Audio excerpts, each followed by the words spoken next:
Hello there. Well, it's Roisin and Ruben once again, and today I'm going to tell you a little bit about Concertina Sketchbooks.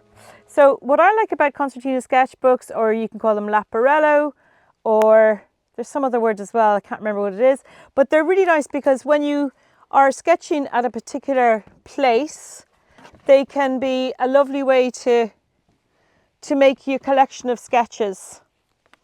So that's a Hanamula one, and this one is a Roisin Curé one, which is my way of saying it's a homemade one, and it's not very professional at all, but it's got nice paper, nice arches paper, and it's nice to paint on. Okay, so I'm going to show you these two sketchbooks today. One's France and one's Portugal, and I am going to show you how they work and how they can be a really, really nice way to display a particular time and a particular place. This is my Concertina sketchbook from Clermont-Ferrand in France, and I was invited to teach in Clermont-Ferrand a couple of years ago.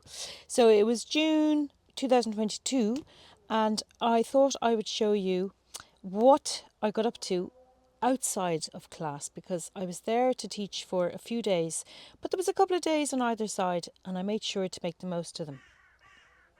So I'm going to show you that one at the end because that one is out of sequence.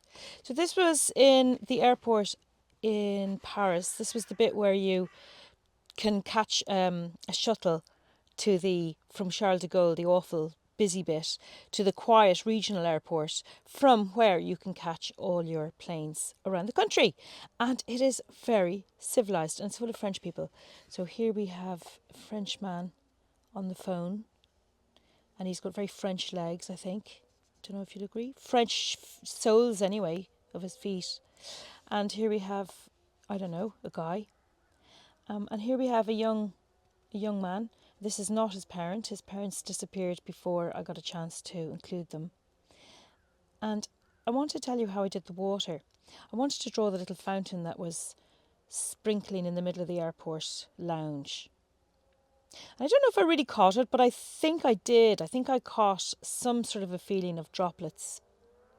So what I did was I drew the droplets like with a pen, and then I painted around them as much as I could, and I darkened up as much as around them as much as I could, and then I added a little touch of white gel pen to the little white dots. And I did the same for the spout at the top, and then I have a little bit of a reflection coming down from the pillar in the middle, and a few splashy bits. And then I nearly missed my flight because I was so engrossed in the scene I was sketching, and it was a lovely way to pass the time before my flight was caught. Now, there was a lot of stuff going on along here, loads of people, but I didn't really get them in. And as you can see, I kept the colours really simple. That means that you are more likely to make everything look harmonious, and it means that your colour choices are limited, which is always a good thing when time is against you. But also it meant that I could fill in all the little bits in the background really, really quickly. What happened when I got to France? Well, I met my good friend Tazab and his lovely wife Sylvie, and Sylvie is very keen on photography. And Tazab, like me, is a sketcher, a very keen and avid sketcher, just like me. And Clermont-Ferrand is in the Auvergne, and it's, well, I'm not going to try and say anything about the geography of Clermont-Ferrand because I'll get it wrong. But what I can tell you is that there's some extinct volcanoes nearby, a big chain of volcanoes. And some of them have been filled in with lakes, and it was lovely warm weather. So Tazab and Sylvie and myself, we all drove up into the mountains. Sylvie packed a picnic, and we all drove up into the mountains, and we swam in the lake, which I thought was very brave of me because I am cursed with a very active imagination. I don't know what's going on here where there's a strip. I think that's supposed to be a strip of light at the back of the water. Here are the trees growing down to meet the water, and here they are reflected in the water. I kind of got that feeling there. And Sylvie's standing taking a pic of me, and Tazab drawing me, and it's all very lovely and pleasant. Now the next day, Tazab told me that his dad, Jean-Pierre, had invited me to the Aventure Michelin, which is one of these interpretive centres where you can go and find out all about the history of the famous tire company. Sorry, all kinds of things are happening here. And I thought I would go for a walk in the nice morning. Little did I know, and I thought I'd be back in plenty of time to meet Jean-Pierre, go for lunch. He was going to take me for lunch and everything and come back. But I forgot that Tazab, who drew a map for me, Tazab is one of these incredibly fit people, and his idea of a quick walk and mine turned out to be two different things. So as I set off without Wi-Fi, could not get my phone to connect at all. I was sort of lost really, and I set up the shortcut in inverted commas, which ended up being through kind of a hillside covered of vineyards and little old French men in straw hats and check shirts and kind of like huge tummies, tending to their grapes and snipping them lovingly and all that kind of thing. So it was kind of nice, but also very hot, and I would have been close to fainting, except I had a big hat and a big bottle of water. It was roasting hot, and I did realise I'd made a mistake. But that wasn't to be the only mistake I made. When I got to the village next to Tazab's village, well, it was no fun. It was supposed to be a place where you could see cool caves, but the caves weren't great. I think they were, I don't know, ancient caves, but they weren't great. And in fact, they were a bit miserable because some of them you could see down gloomy steps into the gloomy interiors, and some of them been renovated. I don't know. Look, it was a waste of time. I didn't enjoy it. And I really did waste my time. I found one cafe that was open, one. And it was no fun either. There was roadworks next to it. So I painted my coffee cup and I painted my sunglasses. And then I tried to draw this church, and I made a really bad job of it. And I made such a bad job of the building next to it that I ended up covering the drawing with a clipping from a local newspaper that was talking about the Clermont-Ferrand, 3 jours à croquer Clermont, 3 days to sketch Clermont. And I think I mentioned somewhere there, oh yeah, I am, look, Roisin Curé, the Irish woman, member of Urban Sketchers Galway. Anyway, it was a handy little newspaper because I was able to cover up my terrible drawing with it. And Tazab did the drawing for the poster for the event, and I'll show you that close up as well. Tazab's very cool. He's a very great artist. And I cut that out and covered up the other bad bit of drawing.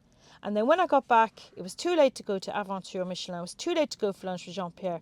And I was very disappointed. But there you go. Them is the breaks. And you don't always make the right decision. What happened next? Well, that night I went out for a aperitif with Tazab and his friends. Now, I speak French, and I'm going to say I speak it very well, but I couldn't speak it that well. Hang on, let me just get this straight. There we go.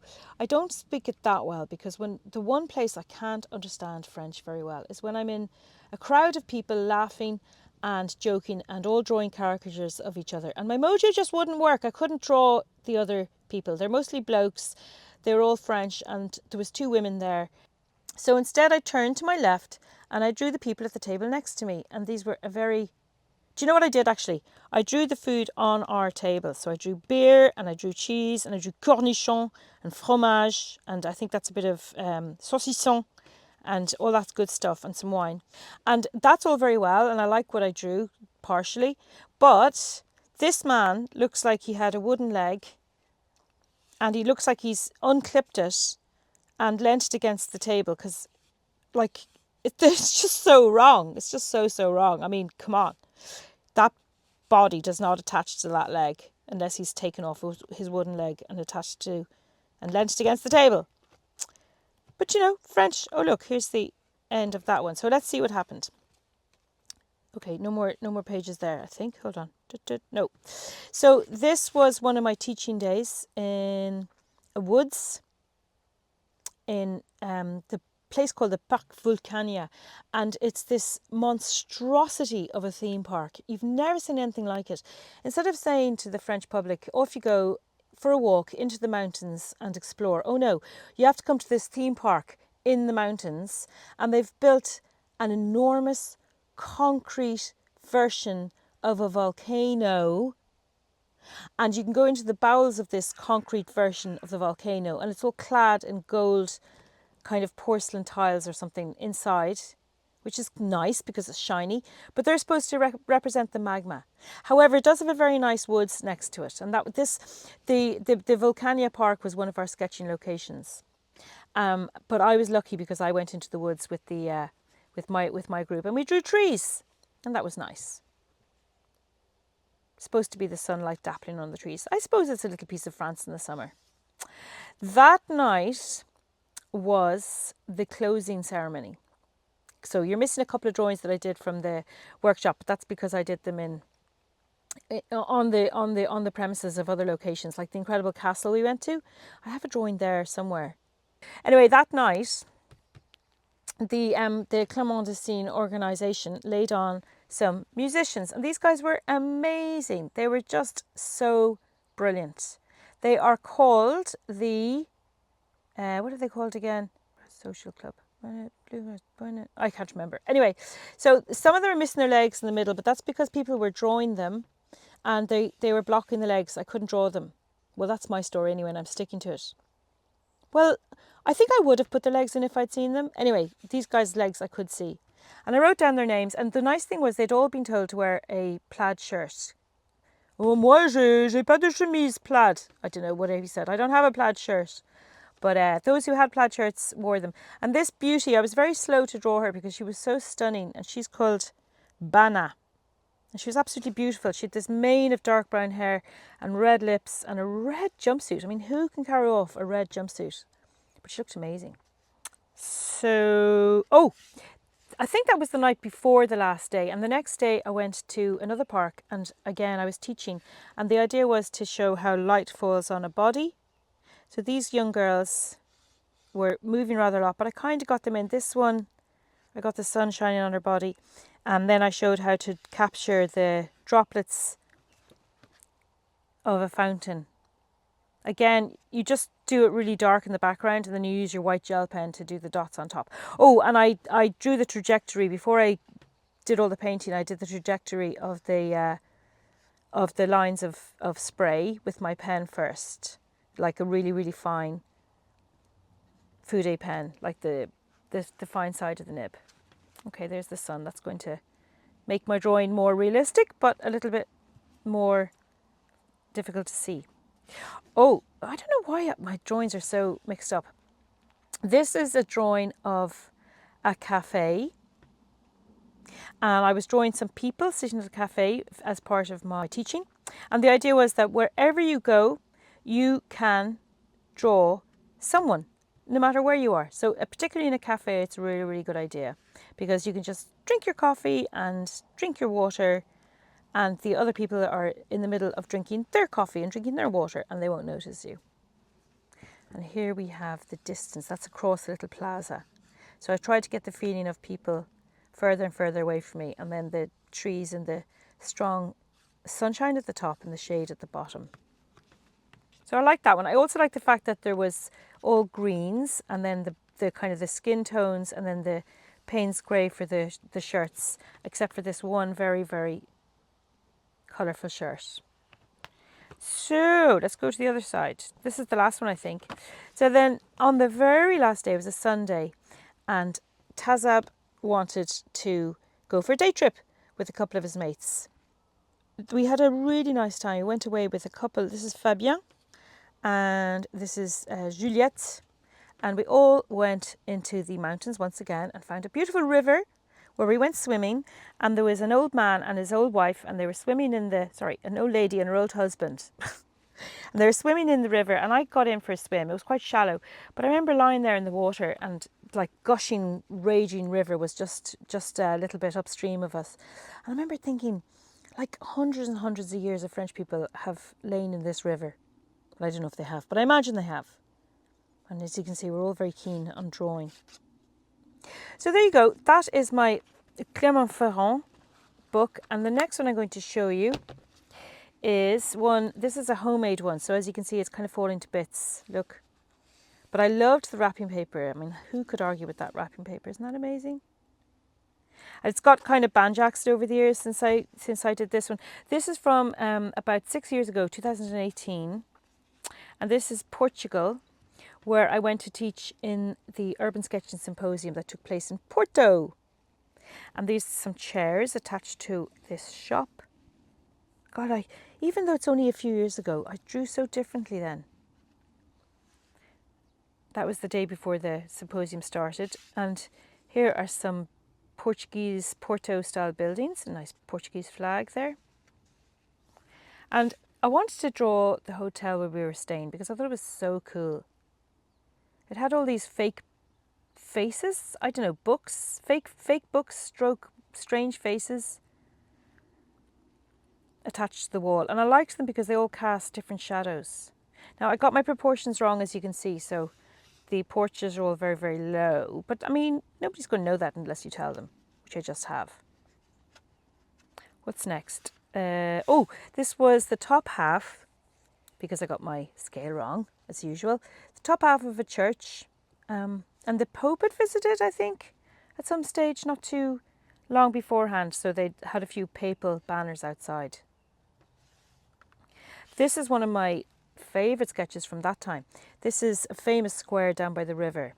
But I like the way I kept the colour scheme really, really simple. The red, the yellow, and then the blue for the buildings. And I didn't paint in the people at all. Oh, I got a dark green door as well.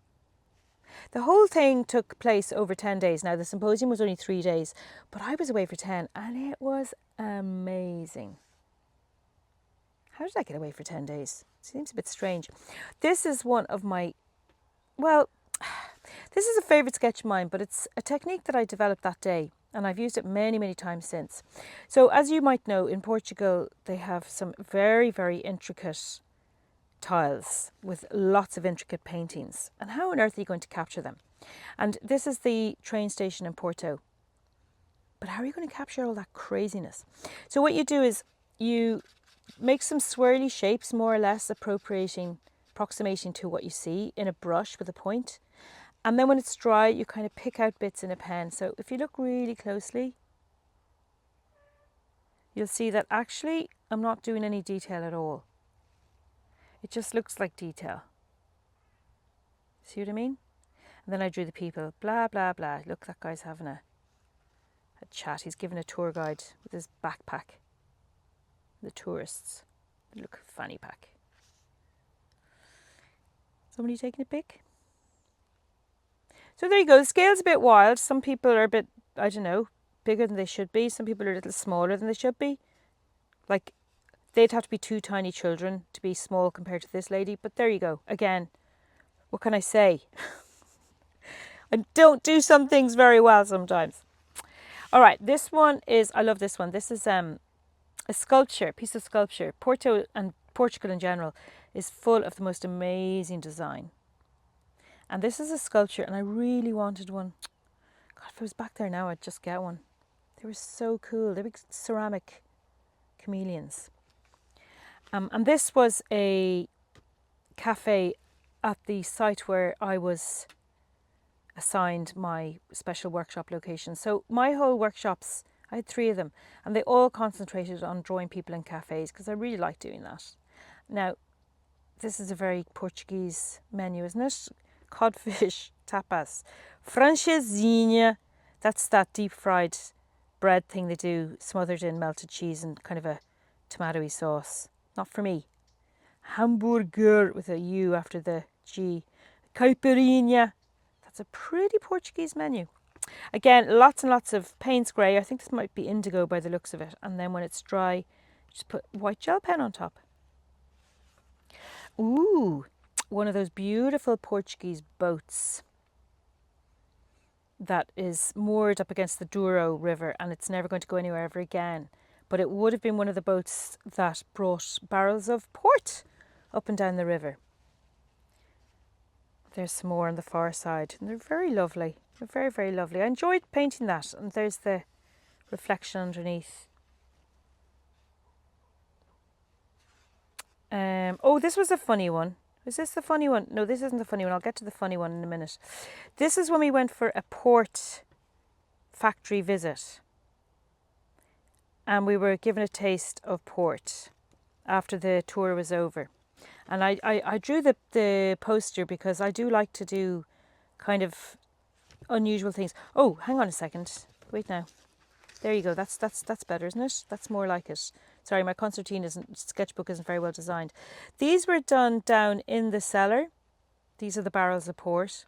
And it was so dark and so damp down there, you simply could not paint in layers because they wouldn't dry, which is the way I like to paint. So that was frustrating. And then after that, we went for a special visit to a special bookshop. It's a bookshop that was, it featured in one of the Harry Potter movies. Now, I'm not a Harry Potter person, so I didn't know anything about it. But all my colleagues were painting away, and I was struck with an incredible loneliness. I don't know, for my husband. Who knows why? And I saw this postcard, and it said, "Hug me," in different languages. And I think it says here, it's wrapping paper. It says, "Wrapping paper for lonely or heartsick people can be found upstairs." So while all my colleagues and everyone around me were busily sketching all the crazy staircases in this famous bookshop in the heart of Porto that was in the Harry Potter movie, I drew this postcard. This is another of those, hang on, let me fold this up on the other side. This is another of those squares that they have in Porto. When I was drawing this one, there was a couple of kids who came to chat with me, and one of them, they had such perfect English. They were only like 10 or 11. Their English was so perfect. And at one point I said to the little girl, "How do you have such good English?" She said, "Well, my cousin and I watch a lot of cartoons in English." Her English was so good. She was adorable. She wanted to talk all about drawing. Now, there was a guy hanging around, or maybe it was a woman, and the person had like a long dress on. So the long dress was covering the person's head, and it was advertising something, you know, kind of like a sandwich board, but more creative. And the little girl got wind of it. And she said to me, she was so excited, and she said to me, "Excuse me, please. My cousin tells me there is a man with no head around the corner. I must leave." I said, "Off you go, off you go. You go and look at that." So these are some people, and they are, I don't know, vibing. Flap, flap, it's a pigeon. So there you go, some Portugal pictures, Porto. And then I took part in James Richards' workshop. This is James Richards, and he did this fabulous workshop. And I did some very, I suppose, slightly different by my standards drawings. But there you go. There's some very Porto buildings. Very Porto buildings. I like the way the palm tree came out there, because normally I'm really bad at palm trees. But I think that looks kind of cool there. So this, hang on, I'm so bad at making a Concertina sketchbook. So the next one is a big letdown. So let's go on to the next one. Oh, this is one of my favourite pictures. This is the organ grinder who sat in the streets dressed in 1940s clothes. And he dressed his son in little 1940s clothes, and his son had a cockatoo on his shoulder, and the little boy would draw pictures, and the man would grind out tunes on the organ. And he'd jangle his leg in time to the music. And he had a chicken who would look cute, one of these really fluffy ones. And this is me being hilarious. "No one told me I had to work for chicken feed." Look at the chicken. You couldn't see his eyes or anything because he was so fluffy. I think that's the last one. Is that the last one? Oh, look, I've got an empty page. Well, I'll have to go back there and fill it in. So there you go. I hope you've enjoyed that particular Concertina sketchbook. So there's a couple of my recent Concertina sketchbooks. Well, not that recent, but they're two that I really am very happy to have, and I really treasure them as memories of those particular places. So one of them is homemade and one of them is bought.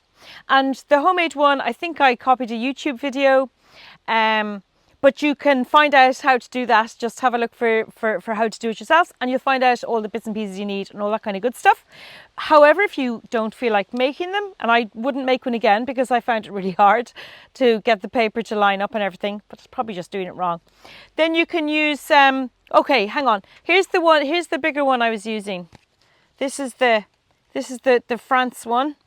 So it's a Hahnemühle, and it's called the Zigzag book, And it's 300 grams per square metre, which is £140, 18 pages, A5. So 5.8 by 8.3 inches.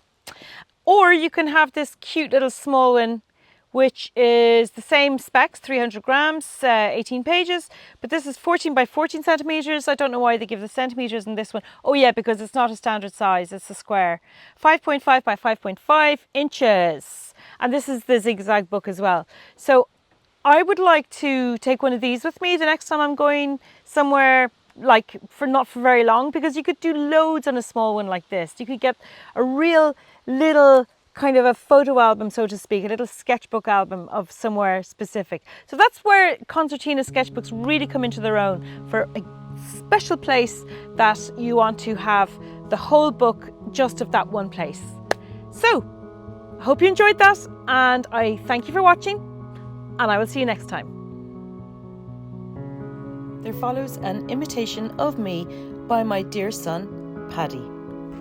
Hello. Today I'm going to be sketching beautiful scenery right on my doorstep with my lovely little dog. Cut.